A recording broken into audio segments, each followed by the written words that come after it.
Nak cari Honda Accord tapi nak tahun baru-baru nak kereta ambil balik tak mau PKM ya. Boleh buat full run lagi.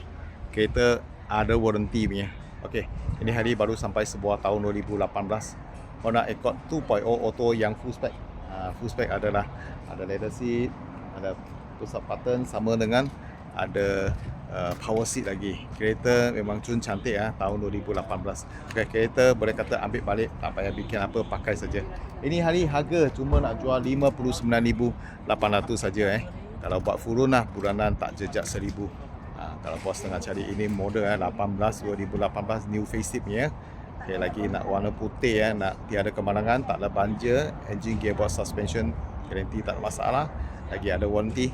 Datang tengok ini biji kereta. Okey, sekarang bisa dibawa bos pergi tengok kereta. Selamat petang bos. Saya baru dapat check in kereta baru. Ini dapat satu 2018 Honda Accord 2.0 auto VTIL yang full spec 2.0 full spec ni. Kalau 2.0 road tax 1 tahun lebih kurang 400 Okey, kereta ni new facelift. Satu owner pakai sampai sekarang, tiada kemalangan, tak ada banja. Warna original, warna putih Kereta memang cucun cantik, cat semua lawa-lawa. Sudah polis sudah naik.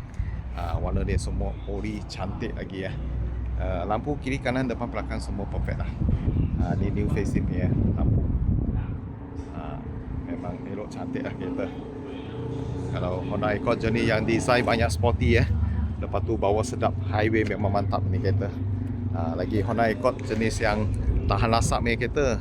Pakai lama-lama pun boleh, tak ada masalah. Okey, penting harga. Ini hari cuma nak jual 59,800 saja. Boleh dapat ni 2018 punya VTIL 2.0 Kalau buat full run bulanan 900 lebih. Okey, kereta memang cun cantik lah. Bos ambil balik, jangan risau sudah. Terus pakai saja. Kita pun ada bagi setahun warranty free punya. Free setahun warranty lagi. Dalam interior leather semua elok-elok lagi Tengok. Leather seat semua elok lagi. Lagi ada power seat dashboard semua cantik, styling pun lawa-lawa, nampak elok-elok lagi. Ni power seat ada, berfungsi, tak ada masalah. Ni kereta baru masuk saja, belum cuci cuma sudah polish saja. Dalam belum kasih kemas-kemas lagi. Ni tahun 2018 punya Honda Accord 2.0 atau VTIL. Kereta memang perfect lah. Accord jenis yang body besar jalan jauh selesa ni kereta. Harga 59,800 saja. Boleh buat full run bulanan lebih kurang dalam 900 lebih sajalah. Kalau ada bos berminat, boleh kontak Mr. Lee. Thank you bos.